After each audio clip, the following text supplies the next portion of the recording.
हम बना रहे हैं बीफ बर्गर, जो कि डेफिनेटली घर में बनाया जा रहा है, लेकिन सिंपल बेसिक होममेड मसालों के बावजूद इसके फ्लेवर का स्टैंडर्ड वही होगा जो आपको रेस्टोरेंट्स में मिलता है।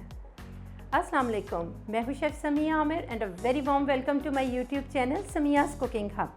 आज मैं आपको ना सिर्फ बीफ बर्गर पैटी बनाना सिखाऊंगी, बल्कि इनके लिए मैं आपको बर्गर बन्स भी घर पे ही तैयार करना सिखाऊंगी। रेसिपी को ट्राई करेंगे तो आप खुद देखेंगे कि कितना जूसी, टेंडर, एरोमेटिक और मज़ेदार बर्गर बड़ी आसानी से घर पे बन जाएगा। Let's get started. Burger patty बनाने के लिए मैंने 3 पाव यानी 750 ग्राम्स बीफ का कीमा लिया और इसके अंदर फ़ैट कंटेंट हाई है, यानी इसमें तकरीबन 20% बीफ की चर्बी भी मौजूद है। सबसे पहले मैं इसके अंदर 3 से 4 सब्ज़ मिर्चें बारीक कटी हुई डाल रही हूँ और 1 चाय की चम्मच मैंने इसके अंदर गार्लिक पेस्ट डाल दी है, यानी लहसुन की पेस्ट। अब हम इन तमाम इंग्रेडिएंट्स को अच्छी तरह से मिक्स करेंगे। आपने देखा है कि मैंने इसके अंदर नमक वगैरह कुछ भी नहीं डाला, वो हम बाद में बर्गर पैटी को ग्रिल करते हुए डालेंगे, क्योंकि अगर नमक इसमें पहले से डाल दिया जाए तो बर्गर पैटी इतने जूसी नहीं रहते। 2 से 3 मिनट के लिए मैंने इसे खूब अच्छी तरह से कुचलना है। उससे ये हमें रिज़ल्ट मिलेगा कि कीमे का दाना अलग अलग आपको नज़र नहीं आएगा और इसकी बाइंडिंग बहुत प्रॉपरली हो जाएगी। मैं ये भी क्लियर कर दूं कि ये कीमा मशीन से 2 से 3 बार निकाला हुआ, यानी बहुत बारीक कीमा है। ये काम आपने फूड प्रोसेसर में नहीं करना, क्योंकि इससे बर्गर पैटी जुड़े जुड़े से बनेंगे और जिस तरह का टेक्सचर हमें रिक्वायर्ड है वो नहीं बनेगा। इसलिए ये हाथों की भी बहुत अच्छी एक्सरसाइज है। अगर आप इस तरह से करेंगे तो आपको इसके फ़ायदे बहुत से मिलेंगे। देखें, 3 से 4 मिनट के लिए इसको मैंने खूब अच्छी तरह से मसल लिया और अगर आप देखें यूँ तो ये देखें, ये आपको जुड़ा जुड़ा सा नज़र आ रहा है। बस इस तरह का हमें मिन्स चाहिए। मैंने इस कीमे को अब 6 बराबर के हिस्सों में यूँ डिवाइड कर दिया और अब हम इसके बर्गर पैटी बनाएंगे। अब हम इसके बर्गर पैटी बनाएंगे। एक बटर पेपर का पीस मैं रख रही हूँ और इसके ऊपर मैंने यूँ कुकी कटर रख दी है। आप इसके लिए स्पेशली जो मार्केट में बर्गर पैटी बनाने के लिए मोल्ड मिलता है वो भी यूज़ कर सकते हैं।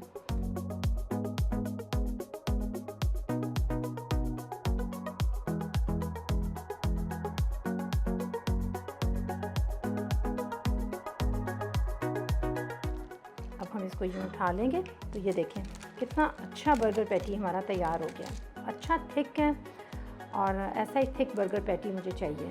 हल्का सा मैं इसको प्रेस कर दूंगी, क्योंकि ये बन में से थोड़ा सा बाहर निकला हुआ अच्छा लगता है। प्रेस करने के बाद भी आप देखें कि इसकी थिकनेस काफ़ी अच्छी है। अब हम इन्हें एक ट्रे में लगाकर फ्रीज़र में 1 से 2 घंटे के लिए रख देंगे। सबसे पहले हम बर्गर्स बनाने के लिए इसका ख़मीर तैयार करेंगे। उसके लिए बिल्कुल अंदाजे से मैंने थोड़ा सा पानी लिया है, ये तकरीबन 2 से 3 टेबलस्पून होगा। इसमें मैंने 1 चाय की चम्मच पिसी हुई चीनी डाल दी है। अब हम इसे मिक्स कर लेते हैं। आप इसकी जगह दानेदार चीनी भी इस्तेमाल कर सकते हैं, लेकिन मैंने पिसी हुई चीनी इसलिए इस्तेमाल की है ताकि इसको हल करना आसान हो जाए। इसमें मैं अब 1.5 टीस्पून इंस्टेंट यीस्ट डाल रही हूँ। हल्का सा बस मिक्स करूँगी, बहुत ज़्यादा मैंने इसको मिक्स नहीं करना।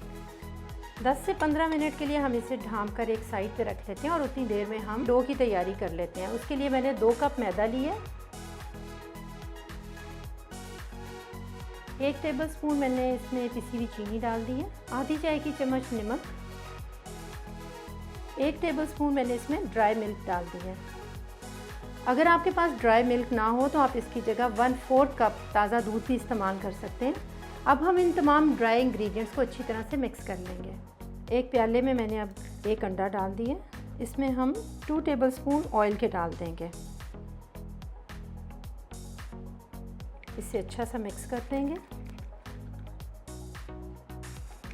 यीस्ट एक्टिवेट हो चुका है, देखें कैसे इसके ऊपर झाग सी आ गई है। अब हम इसे इसके अंदर डाल देंगे, इसे अच्छी तरह से मिक्स कर देंगे।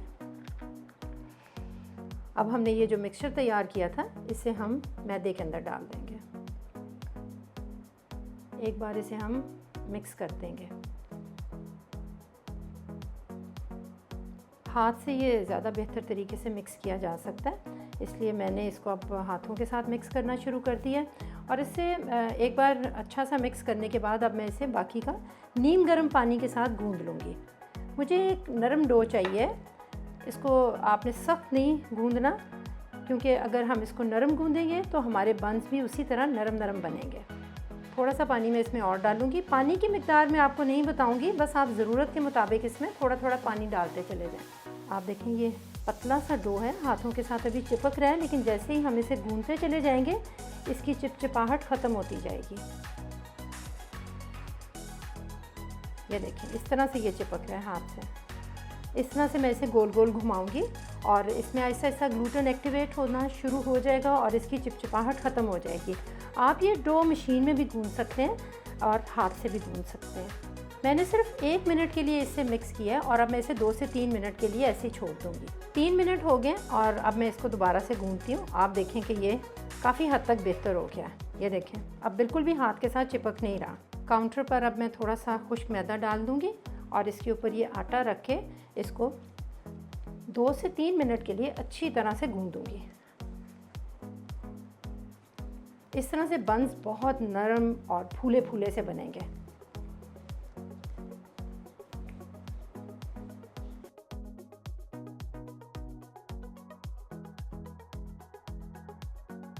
दो से 3 मिनट के बाद देखें कि आटा खूब अच्छा सा नरम हो गया और इसका टेक्सचर भी स्मूथ हो गया।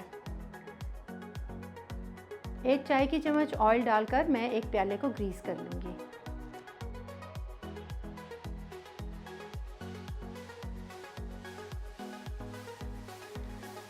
इसे कवर करके हम 2 घंटे के लिए रूम टेम्परेचर पर रख देंगे। आजकल गर्मी है इसलिए जल्दी राइस कर जाएगा, लेकिन सर्दियों में इसे ज़्यादा टाइम भी दिया जा सकता है। बस आपने ये देखना है कि इसको क्वांटिटी में डबल हो जाना चाहिए। आजकल बहुत गर्मी है तो आप देखें कि ये 1.5 घंटे में ही फूल कर डबल हो गया और अब हम इसे इस प्याले से बाहर निकालते हैं और इसे सबसे पहले हम ये देखें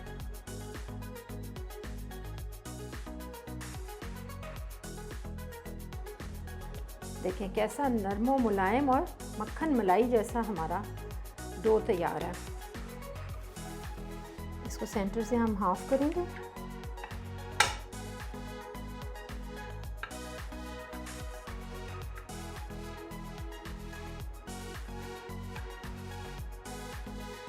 और 6 इक्वल पोर्शंस में हम इसको डिवाइड कर लेंगे और इसके यूं बॉल बना लेंगे।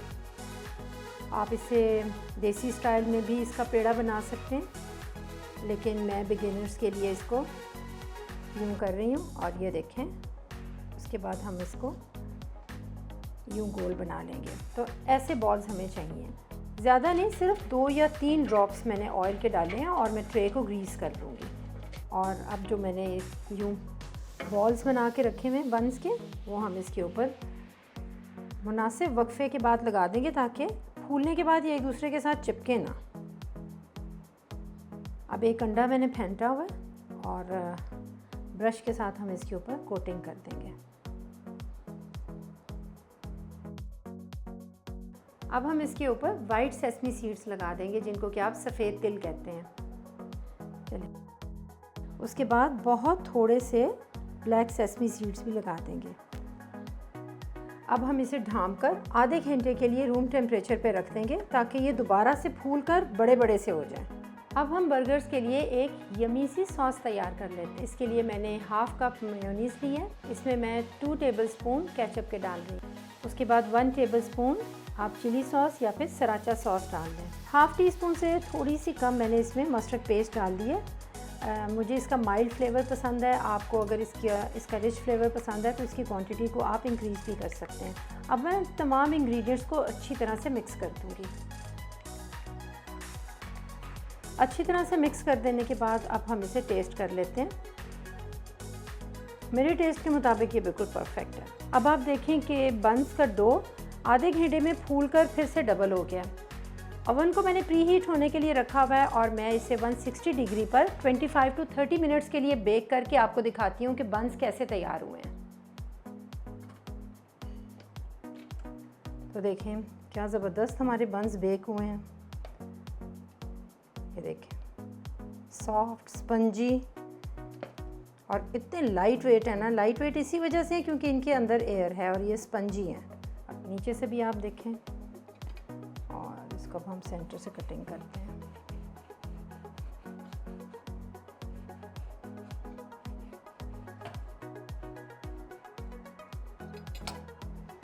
देखें अंदर से क्या जालीदार सॉफ्ट बन तैयार हुआ है। ये वाला बन भी मैंने काट लिया और इसको भी आप देखें उसी तरह से अंदर सॉफ्ट एंड स्पंजी है। मैं आपके सामने 2 बर्गर्स अभी तैयार करूँगी। बर्गर पैटी को ग्रिल करने के लिए मैंने ग्रिल पैन को चूल्हे के ऊपर रखा हुआ है और इसके ऊपर थोड़ा सा ऑयल डाल दिया। इसको गर्म होने से पहले इसके ऊपर ऑयल डाल देंगे तो फिर बर्गर पैटी इसके ऊपर चिपकता नहीं है। बर्गर पैटी इसको मैंने फ्रीज़र से निकाल दिया और अब मैं इस तरह से ग्रिल के ऊपर शिफ्ट कर दूँगी।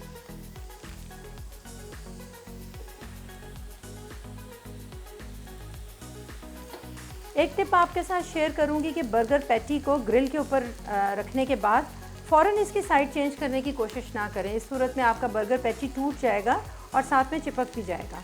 आपने इसे थोड़ा सा कलर आने देना है और फिर उसके बाद इसकी साइड चेंज करनी है।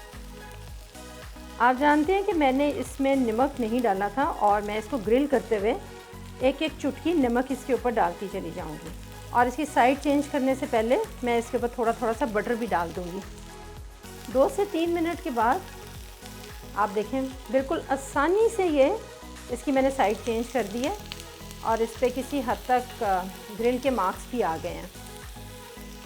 पैटी को ग्रिल करते हुए आपने इसको ऊपर से प्रेस नहीं करना। इसके प्रेस करने का नुकसान ये होगा कि पैटी के अंदर जितने भी जूसेस हैं वो सब बाहर निकल जाएंगे। तो हमने इनके जूसेस को सेव रखना है ताकि ये खाने में बहुत ही मज़े के लगें। अब हम इसकी भी साइड चेंज कर लेते हैं। एक एक चुटकी हमने इसकी बैक साइड पर डाली थी और आधी आधी चुटकी मैं इसके ऊपर की साइड पे डाल दूँगी।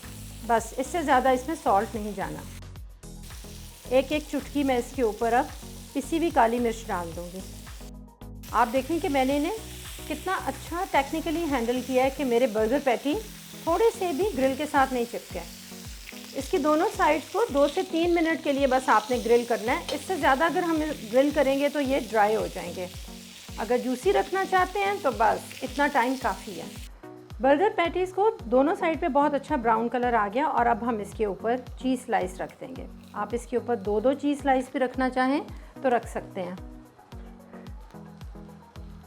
अब हम इसे कवर करके 1 मिनट के लिए स्टीम दे देंगे। इस दौरान चीज़ मेल्ट हो जाएगा और फ्लेम मैंने ऑफ़ कर दिया। बस मैं इतना सा ही इसे मेल्ट करूँगी और इसे ग्रिल के ऊपर से उतार लूँगी। इसी ग्रिल के ऊपर अब मैं थोड़ा थोड़ा सा बटर लगाकर बंस को टोस्ट कर लूँगी। बस इतना सा टोस्ट करना काफ़ी है। सबसे पहले हमने इसकी बेस रख दी है डिश में और इसके ऊपर अब हम थोड़ी सी इसकी जो हमने सॉस तैयार की थी वो लगा देंगे।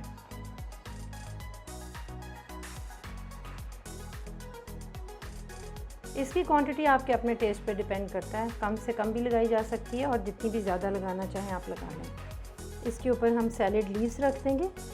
आजकल गर्मी है और सैलेड लीव्स मार्केट में बहुत ही छोटे छोटे से आ रहे हैं, इसलिए मैं 2 से 3 लीव्स को यूँ अरेंज कर रही हूँ। इसके ऊपर अब हम बर्गर पैटी यूँ रख देंगे। थोड़ा थोड़ा सा आइसबर्ग लेटस बारीक कटा हुआ मैंने डाल दिया। टोमेटो स्लाइस एक एक मैंने रख दिया। ये सब चीज़ें ऑप्शनल हैं, आपको जो अच्छी लगें आप इसके लिए इस्तेमाल कर सकते हैं। प्याज का एक स्लाइस है जिसको कि मैंने ठंडे पानी में डिप करके रखा हुआ था। ये एलेपिनोज़ है मेरे पास। आप सिरके के अंदर सब्ज़ मिर्च या फिर खीरे को डबो कर भी तैयार कर सकते हैं। 2 से 3 दिन के लिए अगर आप उसमें डबो देंगे तो बहुत अच्छा पिकल तैयार हो जाता है। अब हम बन की टॉप लेयर के ऊपर भी इस तरह से ड्रेसिंग लगा देंगे।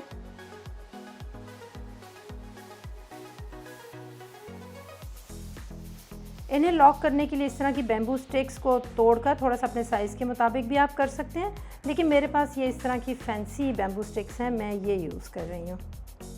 आपको जो भी अवेलेबल हो आप वो इस्तेमाल कर लीजिएगा। तो देखें हमारे बर्गर्स कैसे ज़बरदस्त तैयार हो गए हैं।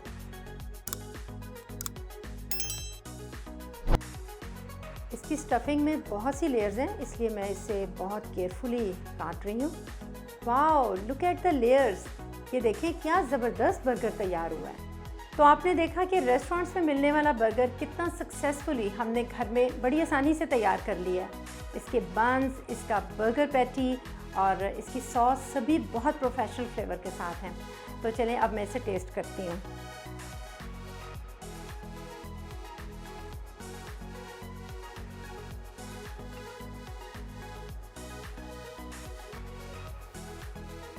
बहुत ही मज़े का, यकीन माने इतना मज़े का कि बस क्या बताऊं। अब आप इस रेसिपी को ट्राई करें, मुझे फीडबैक दें कि आपके बन्स और बर्गर पैटी और ये सब चीज़ें कैसी बनी हैं। फिर मिलते हैं आपकी पसंद की किसी बहुत अच्छी सी नई रेसिपी के साथ। अल्लाह हाफ़िज़।